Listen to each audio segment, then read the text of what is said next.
Hello everyone, welcome to the launch of A Hatchery of Shadows, poems about plants, brain and imagination.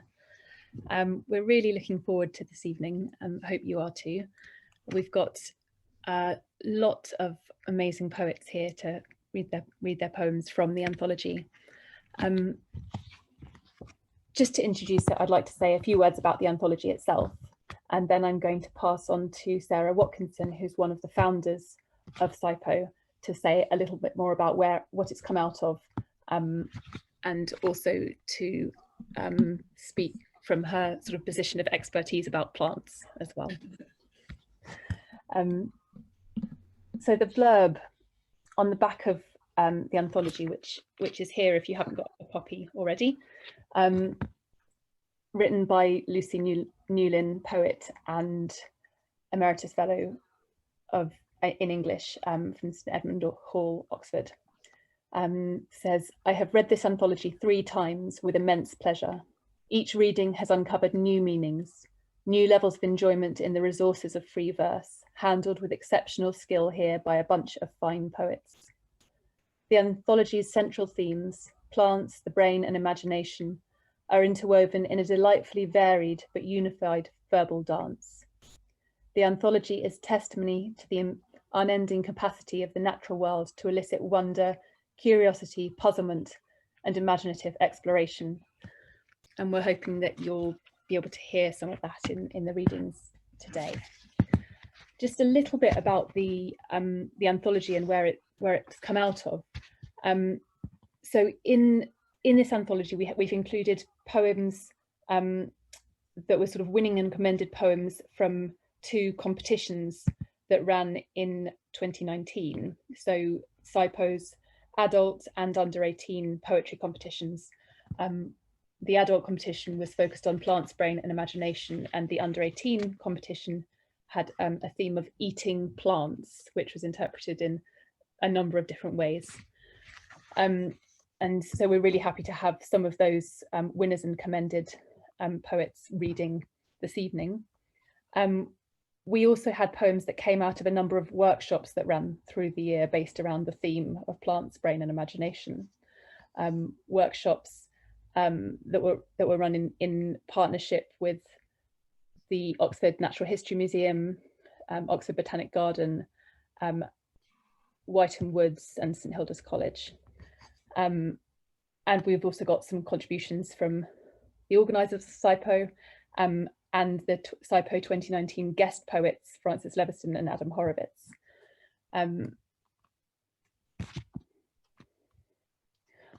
Before we go ahead, I just want to thank Torch, so the Oxford Research Centre in the Humanities, and St Hilda's College for their generous support of this anthology. And I'll just pass on to Sarah now. So if I pass on to you, and then I'll introduce the poets that we're going to hear this evening. Excellent. Hello, everybody. I'm absolutely delighted with this anthology. I read it again today with absolute delight, and I think Elsa has arranged the poems with amazing skill so that they all sing together. And I was so surprised because, as Elsa said, my expertise is in plant sciences. SIPO was the idea of Jenny Lewis of the Poets' House, Oxford, and she said to me after I'd written some of my poetry, she identified them as science poetry because I am a scientist. And she said that we ought to set up a joint meeting and it should be called SIPO, and it should be about the creative common ground between science and poetry. And does such a creative common ground exist? I wondered, but I trusted Jenny and we went ahead and we set it up. And sure enough, this has turned out to be an unbelievably fertile and enjoyable series. I think partly helped by the fact that until we all went virtual, it happened at St Hilda's, who have been very, very supportive with the right sort of refreshments and gardens and so on. So what happened in 2019 was that we had really the best SIPO ever because of this enormous Torch support. And we were able to explore the common ground very thoroughly because we were able to have writing workshops, as Elsa had said, in science departments. And science colleagues of mine have been extremely generous in giving talks to poets, which we've then followed up by incorporating and being inspired by what they said and writing poetry. So I'm very, very pleased. I'm also very relieved because I felt I was going out on a limb when I suggested this topic, plants, brain and imagination. I'm a botanist. Why should everybody write poetry about my preoccupation? But of course, it's not just my preoccupation. Everything about our life on this earth is conditional on plants and has been for a very long time, always has been. So plants are essentially everything we eat comes ultimately from plants. And until fairly recently, most of our construction of buildings and ships and carts and everything was wood. And also most of our medicines, even not herbal medicines, but the actual British pharmacopoeia has its origins in the interaction between plants and animals, us. And that's because plants have had to defend themselves against being eaten by us. And they have come up with a number of ways of interfering with our metabolism, which we have built on in the most amazing way. So I think Plants, Brain and Imagination has worked really well, and I'm delighted with the whole thing. I think the other thing that has come out of these poems is the way in which plants make an environment for us and they stimulate our imagination. I was thinking of Penny Boxall's poem, which sees little hummocks of moss as a little landscape, and our eyes are conditioned to see plant-covered landscape all around us. I think this came really well. Goodness, I think that's actually all I really wanted to say. And so I think I haven't taken up the allocated time, but I think in any case, we would rather hear poetry than me wittering on and saying all this stuff. Well, so, thank you, Elsa. This has been absolutely brilliant. Thank you, Stephen, and everybody, Nikki too, who's managed to convert SciPo so successfully from a very, very hands-on and bodily corporeal experience into this extraordinary virtual interaction. Excellent. Let's carry on. So, shall we begin? Do I get back to you, Elsa? Yes, I'll just introduce the poets. Thank you so much, Sarah. That was lovely to hear. So I would like to be able to say more about each poet, but in the interest of time, I'm just going to read out everyone's name. But on the Torch website, we'll have more information about each poet if you'd like to sort of look up afterwards. So we've got, I'll read out everyone that's reading, and then we'll have time for a Q&A afterward at the end of all the readings. So if you've got any questions, just type them into that Q&A box. So tonight we're going to hear from Denny Turp, Penny Boxall, Miranda Lynn Barnes, Stephen Wren, Adam Horowitz, Jules Whiting, Isaiah Ambassador Robinson Lewis, Dorothy Yamamoto, Sarah Watkinson, Margot Myers, Rosemary Appleton, Inga Milfill, Romola Parish, and hopefully Beth McDonough, who's currently stuck in a meeting, but we're hoping that she's going to make it. Fantastic. I'm just going to pass over to Denny Turp then. Thank you so much. Good evening, everybody. I'm not going to say much about my poem other than that the places I describe in it are real places and places that I visualized in quite a lot of detail when I was writing the poem.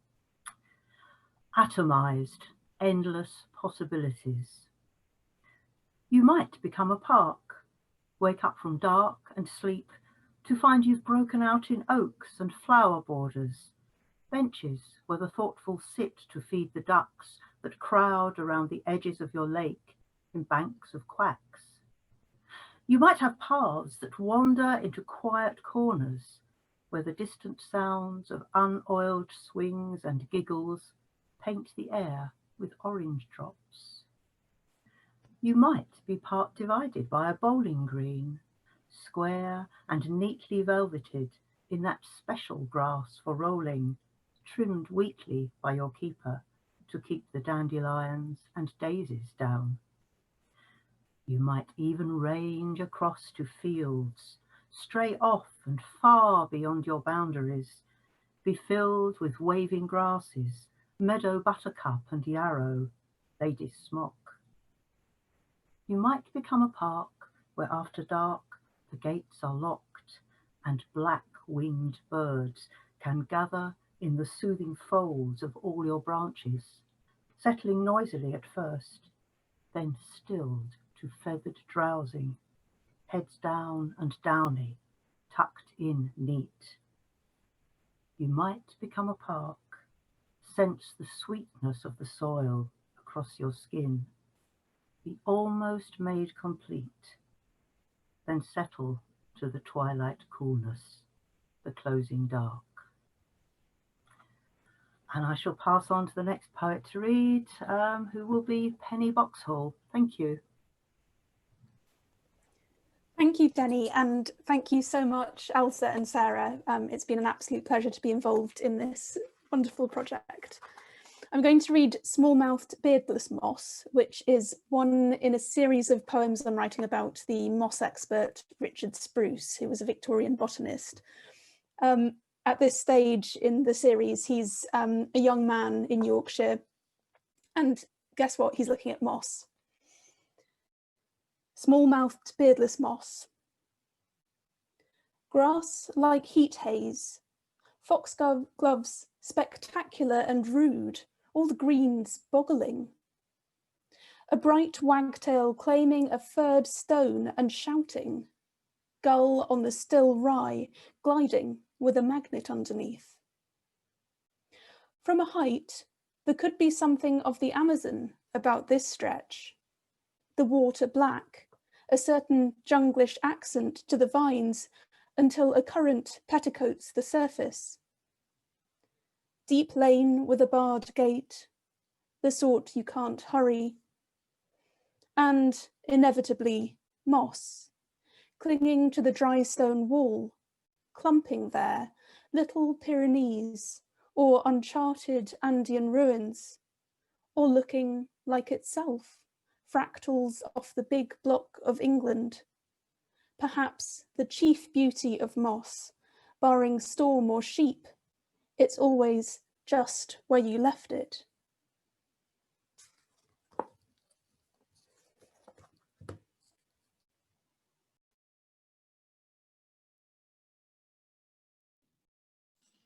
Thank you, Penny. I suppose it's me now. My poem is called The Pinecone, and it is for my nephew Connor, which in the poem itself is about an experience I had in one of my visits back to the US to see family, which of course are deeply missing them now. The Pinecone, for Connor.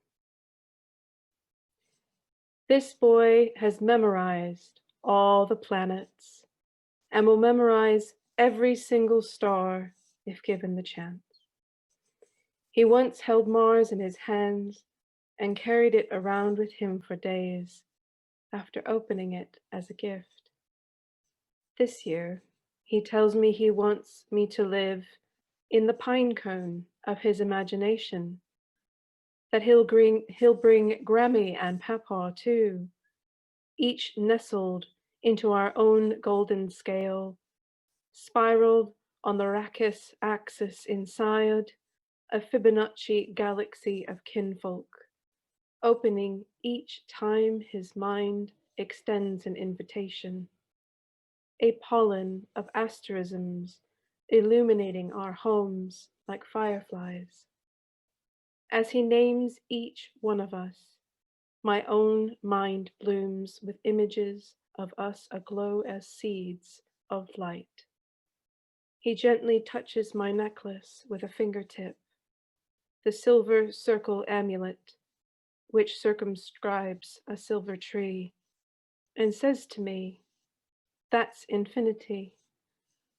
That's the infinity tree, where we all will be, where we can all be together."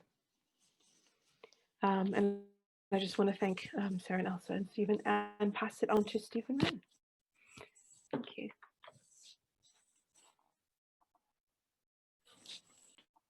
Thank you, Miranda. So yeah, I'm a practicing chemist and get inspired by plants and what they synthesize in them. And so my poem is Intent on Purple, and it is a story about abiosynthesis in plants. Behold, beautiful cyanidin, bluish red or reddish blue, a pigment bursting with pride in berries and leaves of perilla. Marvel as atomic dances jolt, production conveyor belts, while cellular rivers gush, serving up phenylalanine swirls. Sets of staple compounds stir and pour from a parallel river. Malonyl coenzyme A floods all the microtributaries. The compounds meet, intent on purple. An enzyme-controlled magic catalyzes with creases while chalcones grow in aqua vessels. Their carbon spines form protoscaffolds. Witness the switch in bearing when an isomerase works. Naringenin is the blank result. Colorless molecules then color. Magenta soaks the water by successive redox steps. Dihydrocampherol forms with ease. There's flavanone 3-hydroxylase, seemingly aimed at tinting. Chemical dehydration finally, gift wraps cyanidin. Okay, thank you. I'm going to pass on to Adam Horowitz. Thank you, Stephen. I love that poem. I love the way all the chemical names come in and still just flow like poetry. It's wonderful. My poem was written at the beginning of the first lockdown, and I hadn't seen my father for a couple of months, and it's the second lockdown and I still haven't seen my father, so this is really for him, who is in London. It's called I Used to Walk Through London. I used to walk through London, and always the edgelands drew my eye, the sharp borders between estates where decay and order met, the wildernesses where willow herb and ivy argued for space amongst bricks. The city's hum, drowned by insects, broken hieroglyphs of graffitied wall matched colour for colour by a riot of small flowers and butterflies that shuddered through nettles like ghosts of progress. These were my brief gardens, deep in the soft places where nature reimagined itself, pushed up against the weight of human rot, and choked at its histories until they fell to sediment and dust. Like a prophecy of our absence, these places let through piece by piece a chronicle of suspended seed, millennia old, from beneath the tarmac. I used to walk through London, watch plant life learning how to outdream us. Thank you. The next person up is Jules Whiting.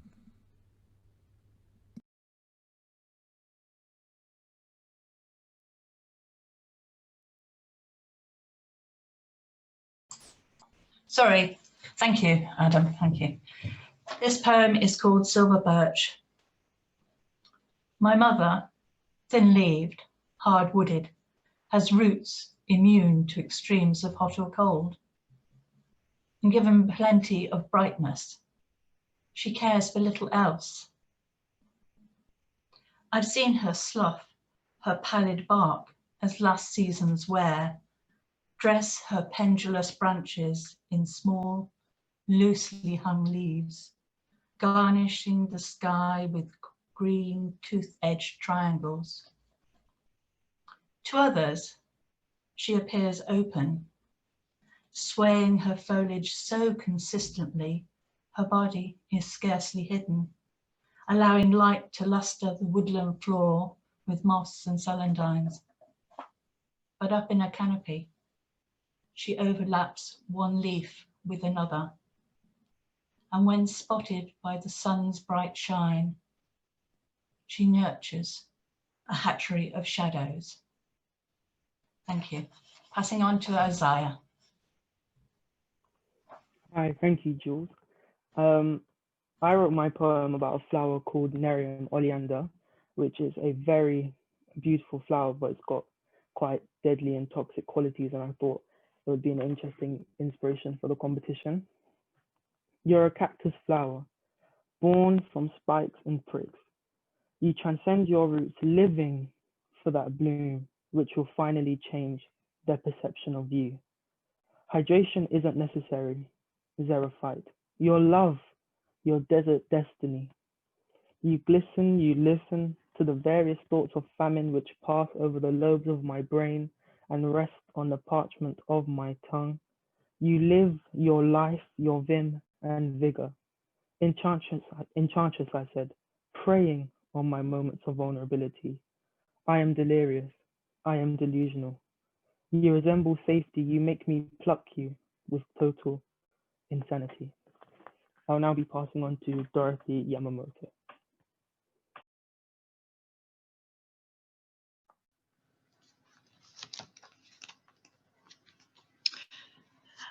I wrote my poem after visiting the cactus house in the Botanic Garden. I don't think it's very fair to cactuses, but it was just my impression of being there and looking at all the plants. Cactus house. There's something so lonely about them. It's as if they hoped to be trees, to be part of a forest's shared whisperings, but started to mistrust the world, decided to go it alone.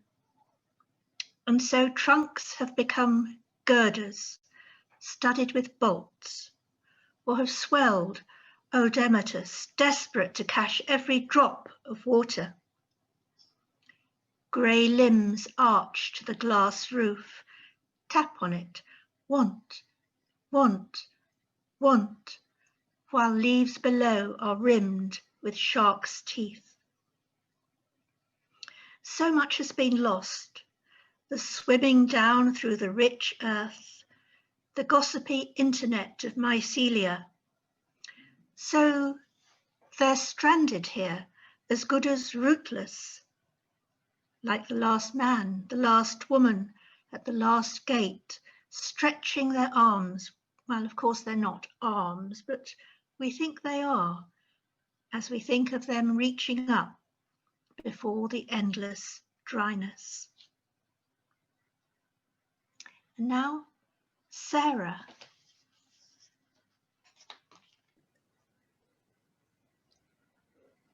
Thank you, Dorothy. So my poem is about bees and the conversation which happens. Just have to adjust the view.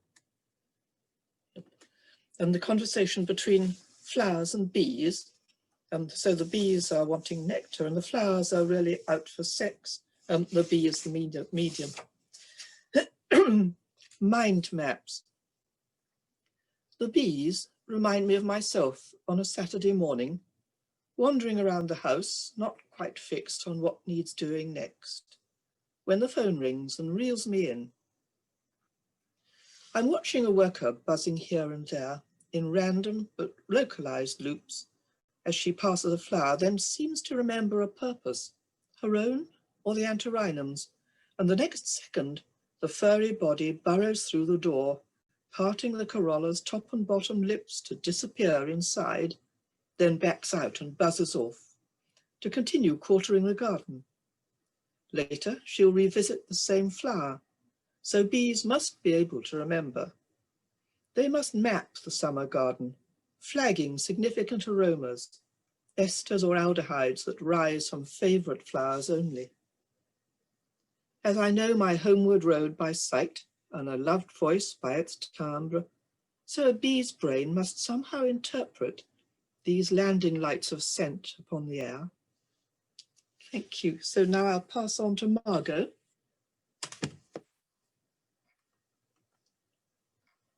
Am I on? Yes. Hello, thank you. Stephen described purple as an enzyme-controlled magic. And my poem's about a purple plant called Buddleia, very strong-willed plant with an eye for the main chance. What's this thing in a purple fright wig, peddling carnival to cheap butterflies, crazing bees like shopaholics in Poundland? Neighbourly once with begonias ranged in methodical tubs, politely pruned like other shrubs in sensible borders. A modest supplicant nodding at the church gate. Then breakout, plotting with derelicts in wasted afternoons, riding the slipstream along the rail track. And suddenly it's floozing its purple on street corners, tagging the wall by the bus stop, yodeling to passers-by from a ledge above the bank, eyeing up opportunities in scrimped brickwork, wheedling a foot through cracks in the pavement, exploiting gaps in the patio, unsettling our suburb, one jump ahead. And now I'll pass on to Rosemary Appleton.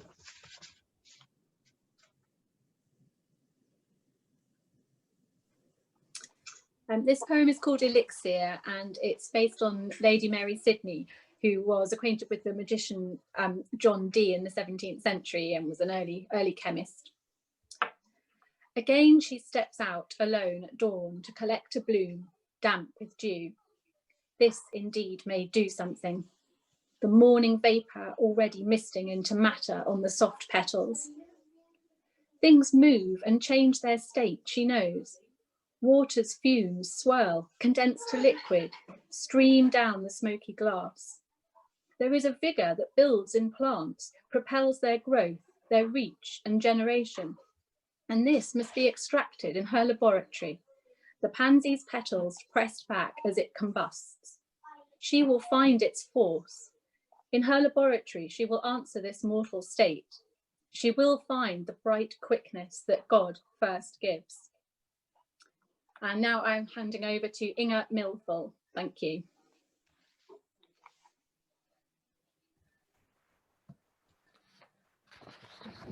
Thank you. This poem came out of a wonderful workshop run at the Natural History Museum by Penny and Elsa, called Nodule. Some geologist split smooth rock, a palm-sized lump, unwrapping time's present to reveal inside this fossilized trace an outline deceptively familiar, seed-bearing non-fern. A random leaf from Earth's diary, carelessly stamped with the imprint of an imprecisely classified frond. It hails from an age, a very long time before pressed flowers.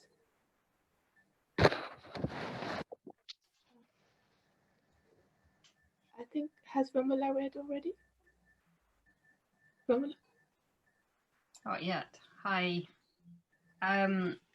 This poem actually goes back to the very first research project which I did, which was reconstructing the vegetation history of the Isle of Rum, a rather scary number of years ago. Pollen. Imagine, if you will, a glassy lea or osier bed beside a stream. A passing bee heads homeward, daubed with neon pollen grains. A breeze, pollen from the trees, rides the summer thermals, makes you sneeze. Look down, imagine drilling through that soil beneath your feet, teasing out its peaty secret. The pollen grains you see today were there 10,000 years ago. Extract and stain, identify each tiny orb by name, count their pores, and with a microscope, examine texture, see their tiny hook-like claws and air sacs, warts and clumps and other lumps and bumps. Working down, salami slice the core, head back through time, reconstructing what grew when. Graminii, the first to colonize that rocky tundra left by melting ice. Birch arrives, dwarf, then proper-sized, then corylus and pine as soils deepen and the air is more benign. At last, a thick deciduous woodland expands, but then declines as grass returns. This time it's rye and spelt and other grains, the plants that favour broken soils mixed in. Imagine that the barley's brewed for beer. Some flecks of charcoal indicate a fire. Add pips from berries, chaff from corn. Aha, a feast, the barbecue is born. Right at the bottom of this peaty core, perhaps you stumble on some hemp and look for clues as to its use, spun for rope or smoked or both. All this from soil beneath your feet. Millennia of land use is revealed by pollen grains within a field. And I shall hand on to Beth. She's here. I don't think she's here yet, unfortunately. But I hand on to Elsa then. Sorry, thank you so much. I think what we'll do is, if and when Beth does make it out of her meeting, then we'll find an appropriate moment for her to read her poem then. But thank you so much, everyone, for those lovely readings. I don't think I need to say too much. I think I'm going to sort of hand over to the audience. This is your chance for questions, comments, etc. You've got the Q&A box, I hope, down at the bottom there. So type in whatever you want and I will kind of coordinate that. That can be sort of general questions and comments or specific ones as well. We've got a good lot of time left, so we've got time to sort of do individual questions. I'll just give you a moment there to settle and think about them.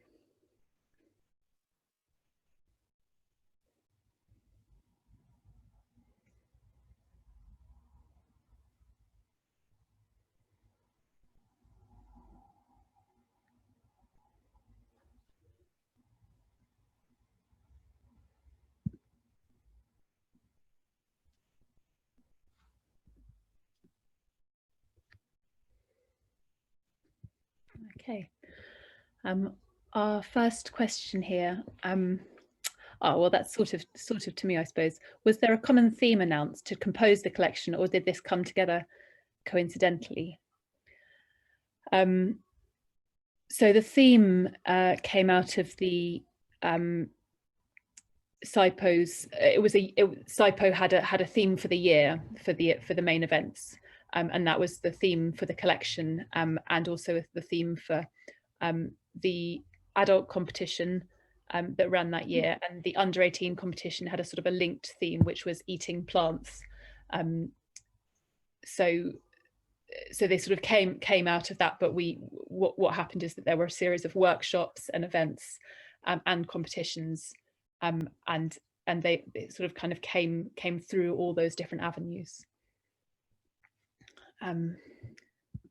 Great, we've got some things coming in here. We've got Rob Miles just saying that those were great. Thank you to everyone. Ros Badko, I love integrating science and poetry. How much do you think poets can get away with introducing technical language and concepts into poetry?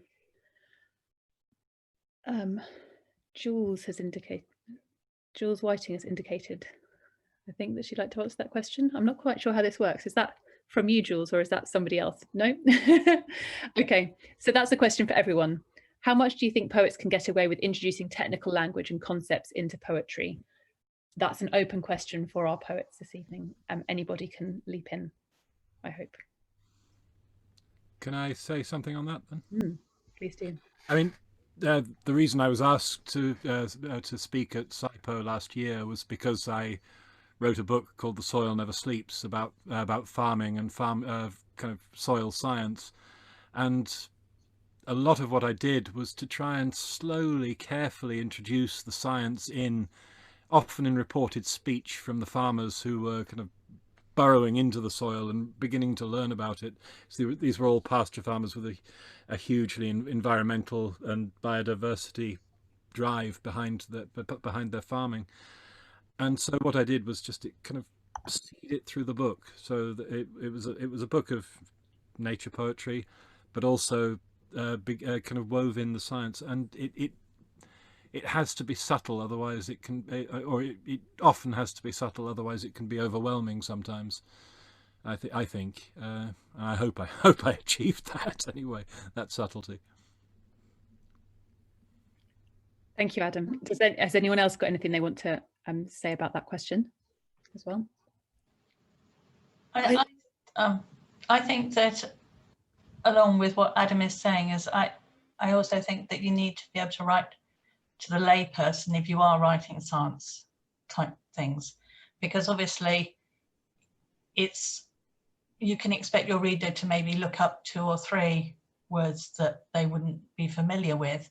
But if you had a whole list of them, then if you're not a science person like me, then you probably would maybe distance you from the actual poetry and from what the poet is trying to say.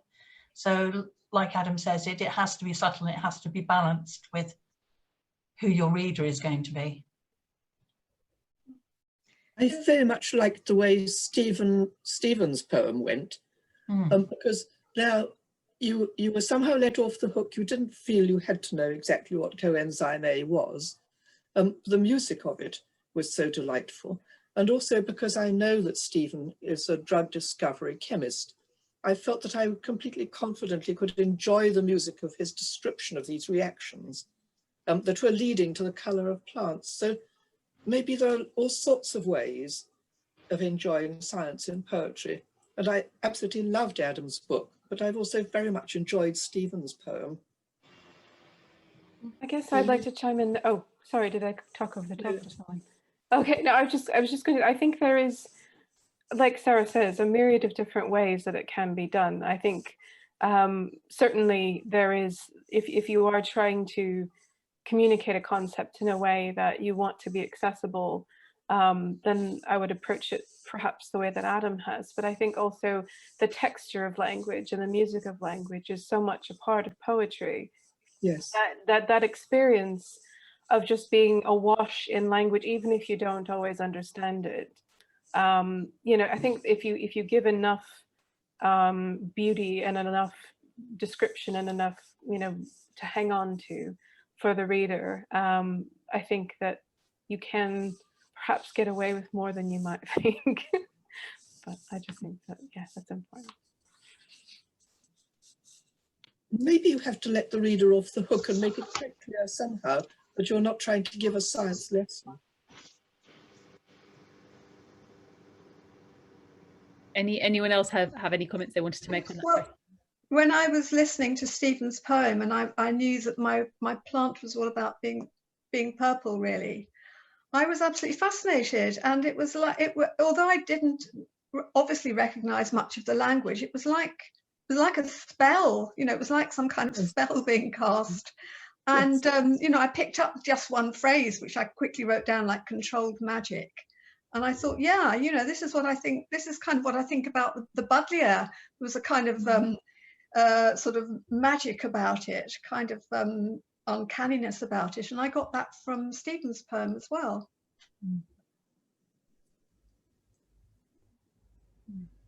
Yeah. Thank you. Can I say something? Yeah.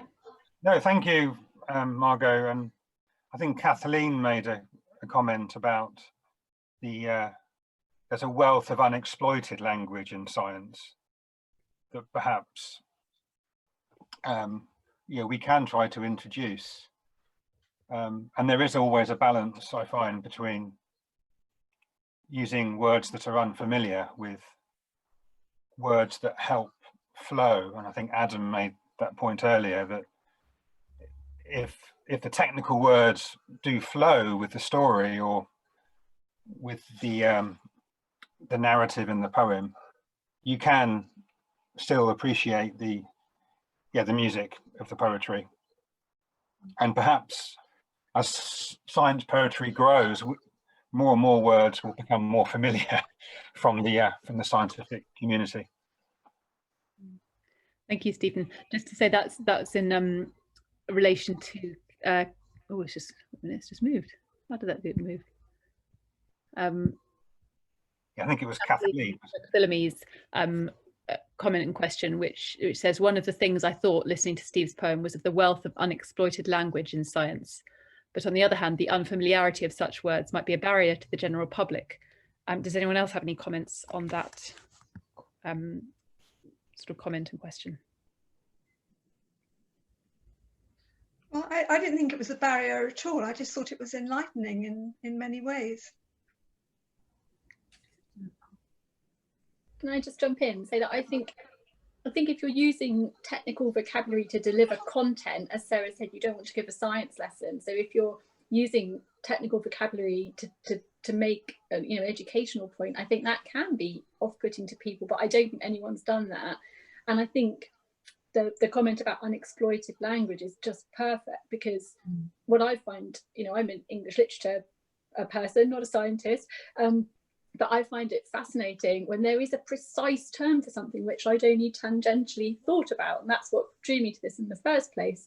And I'm writing this poem at the moment about different units of measurement and all the kind of mellifluous language for different units of measurement, things that you wouldn't even know could be measured, like the pressure of your bottom on a cushion, that has its own scientific, semi-scientific possibly, but it has its own scientific term. And I think that's the discovery of writing anyway, isn't it? Finding the most precise word for something that you have in your head. And in this field, scientific language is offering that to the right degree, I think. Absolutely. Is that Miranda wanted to say something there? Yeah, if you don't mind. I guess I think that is a tightrope, but I think there's always going to be poetry that somebody might not engage with, and that's okay. I don't think that I think that obviously you want to not leave your reader alienated, but certainly science and poetry, where they meet is an unusual cusp, and I think that we shouldn't forbid ourselves as poets from inviting that language in, even if it might be slightly challenging, particularly if we're on a new endeavor there. I guess I think back also to Miroslav Holub, the Czech immunologist, who said we need to keep the bones of science when we write poetry. So I think there's a balance of making sure that we are precise with scientific concepts and language, but also as poets, letting that blossom in its beauty when we bring it into the poem. So that's just my 2 cents. Fantastic, thank you. We've got a sort of a number of questions and comments coming up here, so I'll sort of move through them as we get to the right point. So Bill Jenkinson here says, is anyone else as struck as I am by the similarities between the brain and flowers, how vegetative the brain is? That's a sort of open rhetorical question there, if anyone wants to leap on it. Depends what you mean by how vegetative the brain is, because lockdown hasn't been particularly helpful. Well, that was something actually I certainly don't want to sort of linger over lockdown, but a small question I guess I had for everyone was these poems were written last year before lockdown, etc. I mean, I was editing this anthology during the first lockdown, but sort of during that sort of particular time when we're supposed to only be going out once every day, and being very aware of sort of the kind of different circumstances people were in with either gardens or not having easy access to outdoor space, etc. And I'm just wondering whether I suppose whether kind of where you are now this year, whether you sort of feel differently, or you would approach any of your poems differently than you did when you wrote them. Which may be a slightly vague question, but it's supposed to be open.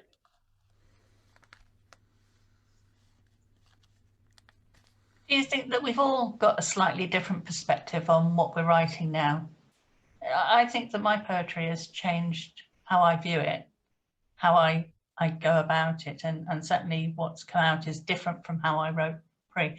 But whether it's just, I don't know, the universal consciousness of that's everybody's brain is just out there now, waiting to be pulled forward, and ideas and things like that just seems to be so different. One of the things that thinking about actually vegetables and brains and things, one of the things that's fascinating me at the moment is that how the food that you eat looks and is meant to help heal parts of your body that are poorly, looks like the part of your body that is, like broccoli, for instance, is meant to help your lungs. And obviously broccoli looks very much like your lungs when the fact that it's like a tree and inverted and things. So I suppose you could say that, going back to Bill's question about the brain being like vegetables, just think of what vegetable it would look like, or fruit. I'd say, having been given a crash course in the science of soil, as I said before, that the brain more resembles the is it mycoprotein, the fungal layer under a field that connects every plant and communicates back and forth. I mean, that's certainly what's changed my writing, is that appreciation of huge things that you just don't see, that lie under the surface, and that has really influenced my writing. That sharp focus down into soil and into something else. I'm not a scientist at all, and so it's been a revelation, frankly, the last few years working on that, and has changed what I write quite dramatically. Can I say something? Bill was asking about whether our brains are vegetative, and Adam's just mentioned the mycelium under the soil and its interconnectedness. And I think I just wanted to say these things are connected. Animals and plants are connected in deep time because of evolution, because we have evolved against a background of plants, and plants have evolved against a background of us. And so that there are adaptations, and natural selection has been working at the level of signals and molecular signals. And so plants and animals know each other. I mean, know each other in the sense of interpreting each other's signals very, very well. But this is not something that is always in our conscious mind. And I think it's to do with bodily interactions that we're only occasionally aware of. So think of the tastes of plants, and we know that some plants produce compounds which can anesthetize us or cure us or damage us. And these are molecular interactions. And Stephen knows far more about this than I do, but I'm just trying to answer Bill Jenkinson's question in a sensible way. And I think the answer is that our brains do receive a whole lot of information from plants, but not at the conscious level. Maybe Stephen could comment. Yeah, no, go for it if you'd like to.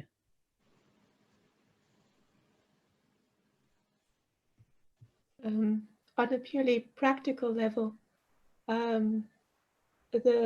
what I wrote about was a fossil that I was actually able to touch in the workshop. I haven't really had that kind of opportunity very much since the lockdown. But I think in other ways, we have, or at least some of us have looked very closely in very great detail at the same kind of nature. So while we haven't had as wide an input, we have been observing more closely the plants that are immediately around us and the other bits of nature. So I think how that's going to inform our poetry is still developing. Maybe it's not immediately perhaps obvious, but I think it will influence us. Yeah.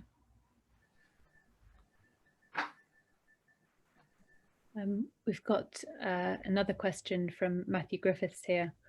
Enjoyed the readings, thank you. I wonder, what did the poets find poetry enabled them to write about that they couldn't or wouldn't write as science? So I'm not sure if that's sort of possibly more directed or more relevant to the kind of specific scientists in the group, or if it may well be relevant to everyone.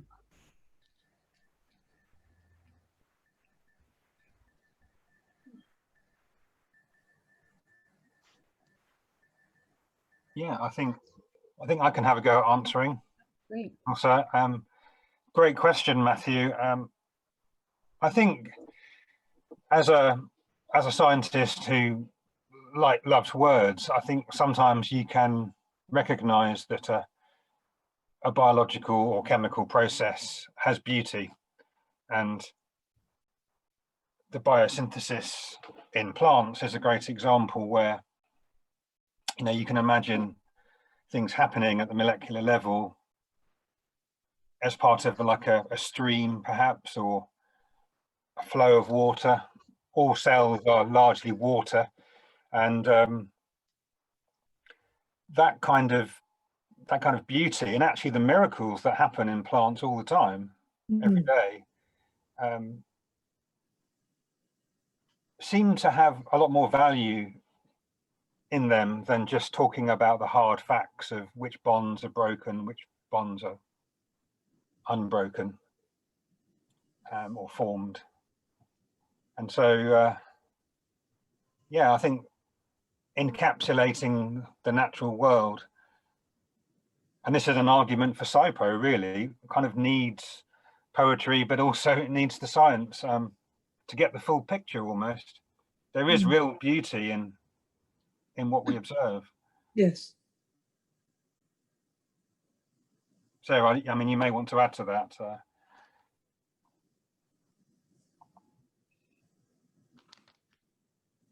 Did you want to add to that, Sarah?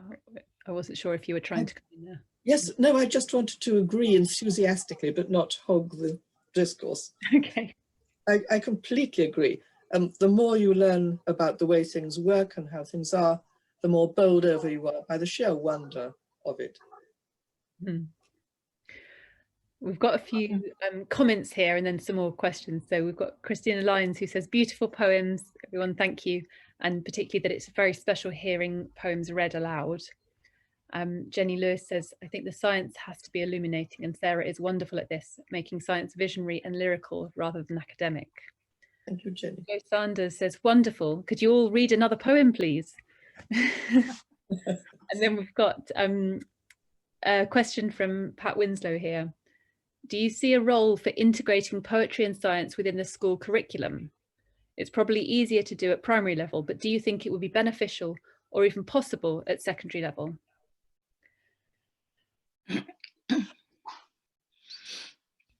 Can I answer this? Am I unmuted? You are perfect, Jenny. Okay. I just want to say that science and poetry is already in the school curriculum, because we have people like John Donne, of course, who is a wonderful scientist and explorer and inventor. And so that tradition of science and poetry has always been there as a bedrock. But I think what SciPo has been doing, and especially Sarah, because she leads on the scientific edge, and Elsa and Stephen, is that they're expanding it outwards into a, you know, it's sort of produced a great blossoming of interest in science and poetry, and what happens at the edge, you know, when the edges brush up against each other. And I think that's really exciting and wonderful. And thank you everyone for your marvelous readings. I just love this book so much. It's such a beautiful book. And as Lucy Newlyn, the judge of the, was she the judge of the adults? She wasn't the judge. No, she was the judge for for this year, wasn't she? She said she's read it over and over, and gets new things out of it, and then hearing them read again, I got even more out of it. So thank you, everyone. Thank you. Does anyone else have anything they'd like to add about school integrating poetry and science within the school curriculum? It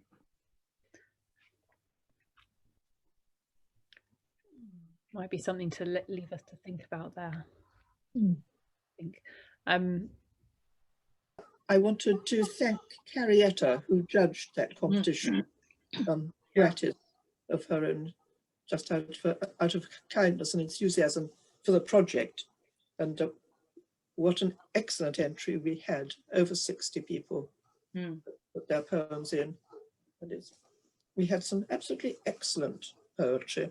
And so for our next SciPo, which is going to be on the 13th of March, we're also going to run an under 18 competition, which will be judged by David Morley. We'll tell you more about it, won't we? We will. Soon, when certain things have been pinned down. Yeah. Right, I want to push on because we've got a few more questions here. I don't want to miss anyone out. So Ros Badko again says, thanks all, those were very interesting points. As pretty much a non-scientist, I try to make sure I'm interpreting the concepts correctly. So the discussion about language is very much to the point. Then we have Hannes Krause saying, tremendous readings by everyone. Thank you very much. I wondered if the poets feel that translating scientific concepts into poetry has been akin to acquiring a second language. And if so, do they think it will fundamentally influence their future writing?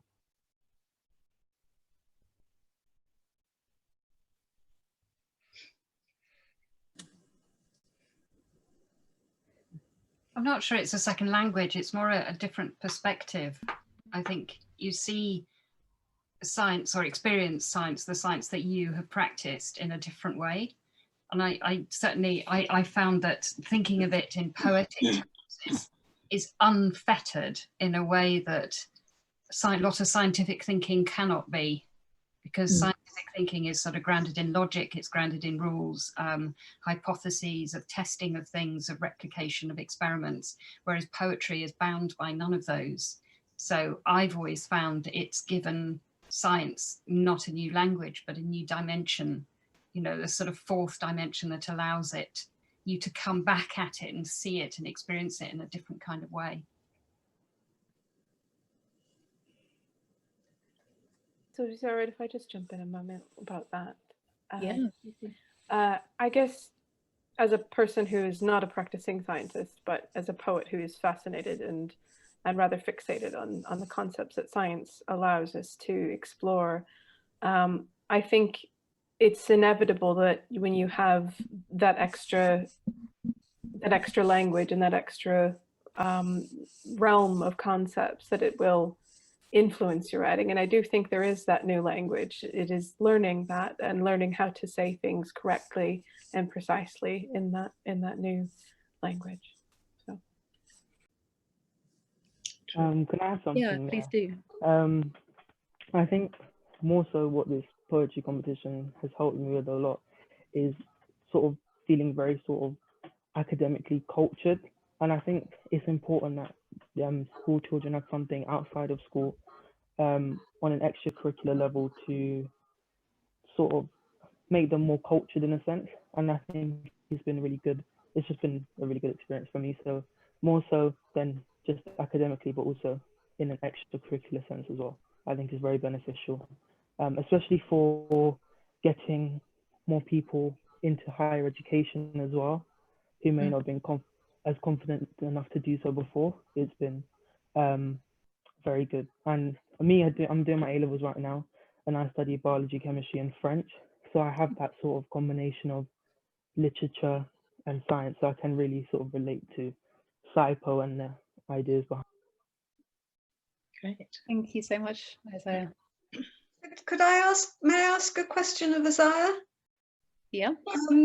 Hi. Do you write lots of poetry? Do you actually write a lot of poetry? I do actually write quite a bit of poetry, more so now when it's more based on sort of emotional experience and stuff like that. But I have wrote scientific poems before actually.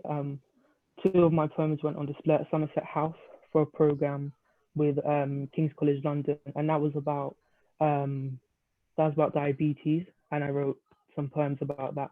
and that went on an exhibition at Somerset House. So yeah, I have had some experience in this before. Congratulations, yes, thank you. Well done. Great. Fab, thank you. Right, we've got a question from an anonymous attendee.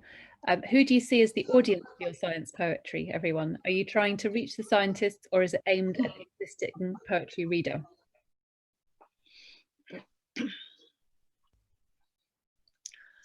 Well, Sarah perhaps could answer that, because I think when we had live events at St Hilda's, quite a lot of scientists came to those events, didn't they, Sarah? Yes. Really enjoyed them and became very engaged with the project. But before that, I would say we were sort of aiming at the poetry world, the people who were interested in science. And I think that we were also thinking that the two cultures divide is very artificial and also rather recent, as Elsa has been explaining. And so I think that speaking for myself, I would aim my poetry at other human beings, and I wouldn't worry about whether they were scientists or non-scientists.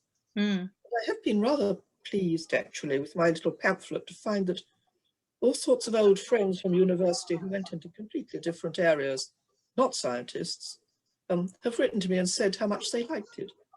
So I found that extremely gratifying, and the idea that one can share all one's enthusiasms in poetry, and you don't have to wall off the science and say this is a no-go area. This would be artificial for me, because a lot of my joy in life comes from the scientific, from the understanding of nature and the world, which has come through science.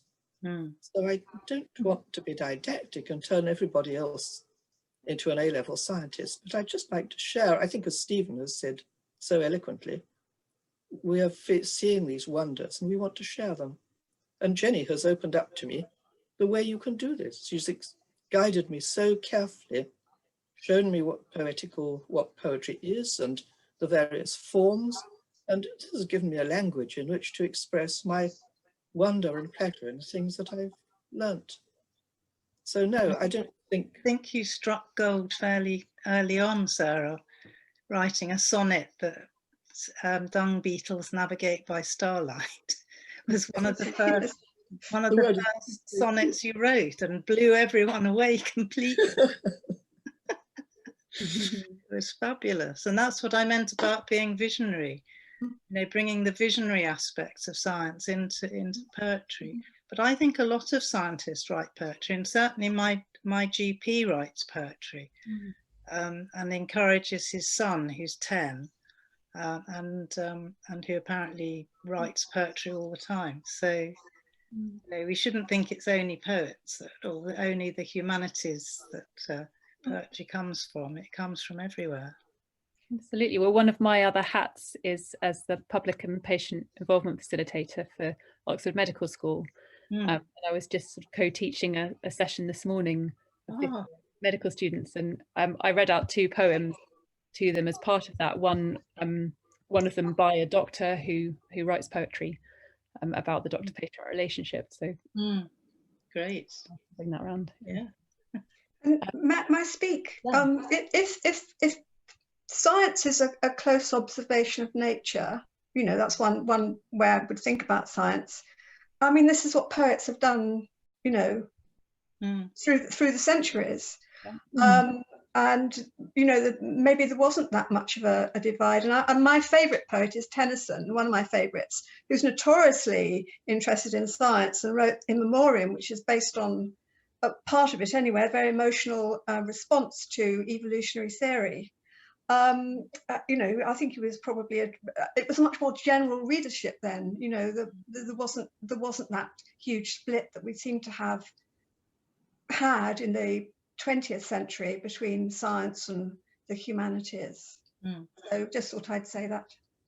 Yes, and you have poets like John Clare, of course. Yes, exactly.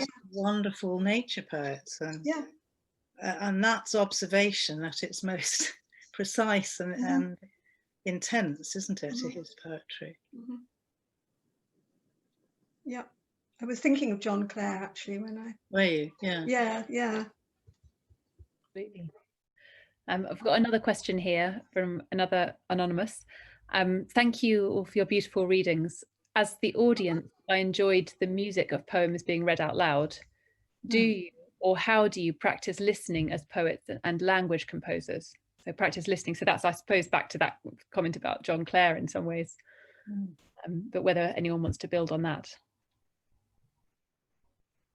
How do you practice listening as poets and language composers? It's a wonderful phrase, language composers, isn't it? Because it sort of combines music with terminology. Yeah. Do you think some people have more of an ear, some people have more of an eye for poetry, perhaps? What do you think? A lot of it is. Wait a minute, is that you, Adam? It's not. Yeah, sorry. Slightly cutting out.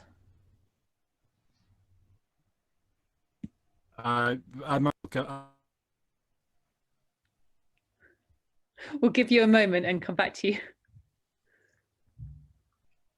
Adam's muted. He is. He was having I think. Do you want to try again, Adam?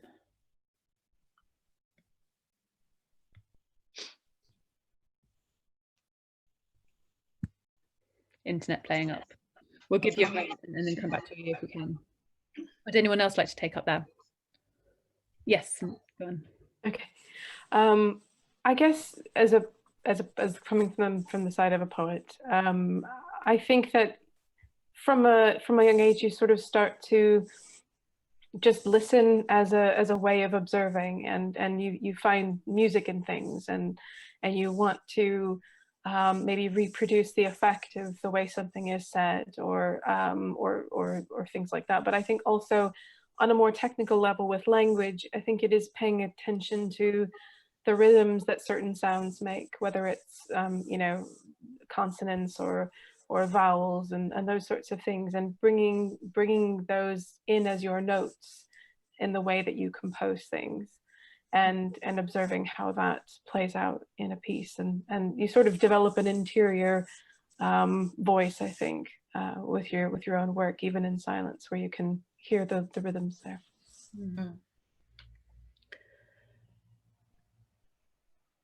We've got about 5 more minutes of Q&A time. I actually, the Q&A box is still open for everyone, but I just wanted to ask, have any of the poets who read got questions for any of the others, or for sort of the group as a whole, just to give you a chance to ask questions as well? To be perfectly honest, Miranda pretty much said what I said in perfect.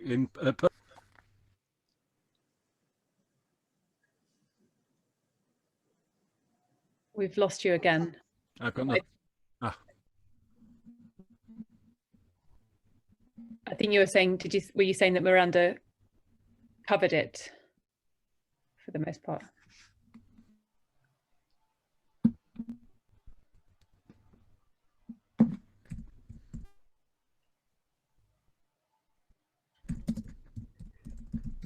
Okay, wait a minute, we've got one more. Just one more, just a comment from Bill Jenkinson. Thank you so much for your readings and for your discussion, so illuminating. I regret using the word vegetative, which has pejorative connotations. Perhaps I should have said plant-like. Thank you for your answers. Come back to that again. Okay, final chance for any comments, poets. If not, I'm going to hand over to Jenny. Oh, no, we've got one more. Another comment from Pat Winslow here. Thank you, everyone. Wonderful poems and a really interesting discussion. I've never quite believed in the binary of science and art I was fed at school. Sarah and Isaiah, thank you for your observations particularly. Right, I'm going to pass over to Jenny Lewis now. Okay, thank you. I'm sort of coming in at the end, really. Just to thank Sarah and Elsa and Stephen and Vicky and all the Torch team for taking what was a small idea, more small but good idea around a kitchen table, and helping it to really expand out into the universe and become something that people attach a lot of importance to. And I think we started off, as Sarah said, at St Hilda's, which I love St Hilda's because it has pictures of women on the walls instead of sort of ceiling to floor pictures of very important looking men. So I've always felt much more at home there. And I think it's a very enabling and enhancing environment. And I think Sarah and Elsa and Stephen and all the other St Hilda's people are show that that's true. But so yes, I think tonight's been an amazing night. It's such a wonderful legacy to have to leave. And I want to just say again, this wonderful book and the previous book as well. And I think it's something that we can all keep and read and share with other people. And just thank you. I don't know, I didn't really prepare any speech or anything, just to say it's wonderful to feel the sort of irrigation of poetry running through my brain, and I'm sure through everyone else's brain. And yeah, and I look forward to seeing you on the 13th of March, hopefully. But we will certainly send out details about that as soon as we can. Thank you. I'll hand you back to wonderful Elsa. Thank you, Jenny. I'm just going to round up with a couple of thank yous as well. Just thank you to everyone for reading and answering questions this evening, and for everyone that asked questions and made comments as well, or that just listened, which is equally important. I also have a couple of people that in my haste to get to the readings at the beginning, I missed out on saying thanks to. So Adam Horowitz, who designed and laid out the book very importantly, thank you. And also Chris Thorogood, who is the images by. So Chris Thorogood is the head of science and deputy director of the Oxford Botanic Gardens, and is also an artist. So both Adam and Chris, thank you for making this book the sort of the beautiful piece that it is. And just another big thank you to St Hilda's and Torch for funding this anthology, and to Nikki tonight for doing all of the amazing tech and tickets and all the behind the scenes work to kind of make it come together. Thank you, Nikki. And just a reminder that there are copies available of the anthology on sale. So they're £5 plus P&P. And you just need to get in touch with me, elsa.hammond@st-hildas.ox.ac.uk. And Nikki's going to write that in the chat to everyone, so you've got it written down. Thank you so much, everyone.